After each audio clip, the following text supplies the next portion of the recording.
Hello guys, তোমরা দেখতে পাচ্ছ সেই ঠাম্মাটা। আর এই ঠাম্মাটার মাথার চুল তোমাদেরকে আমি দেখাবো কত সুন্দর রয়েছে। 90 বছর হয়ে গেছে, তারপরে এত সুন্দর চুল, কোনো কিছু না ব্যবহার করে, কোনো কিছু না ইউজ করে, তারপরে এত সুন্দর চুল। তোমার সেই চুলটাকে আমি দেখাবো। দেখো কত বড় বড় চুল রয়েছে। এখনকার মেয়েদের এতটাও চুল থাকতে চায় না, কারণ চুল প্রচন্ড পরিমাণে এখন উঠে যায়। কিন্তু এই ঠাম্মাটার মাথায় কতটা চুল আছে তোমরা দেখতে পাচ্ছ। যেমন গ্রোথ আছে তেমনি বড় আছে। তোমাদেরকে আমি দেখাচ্ছি, দেখে নাও ঠাম্মাটার কত সুন্দর চুল।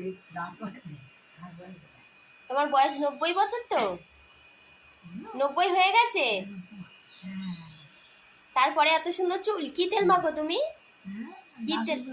নারকোল তেল মাখো। দেখো বন্ধুরা, নারকোল তেল মেখেও এত সুন্দর চুল রয়েছে। তোমরা একটা লাইক করে দাও। আমরা কত কি ব্যবহার করি, তারপরে আমাদের চুল উঠে যায়, কিন্তু তিনি নারকোল তেল মেখে এত সুন্দর চুল রয়েছে। Tata, bye bye. সবাইকে লাইক করো এই ঠাম্মাটার জন্য সবাই।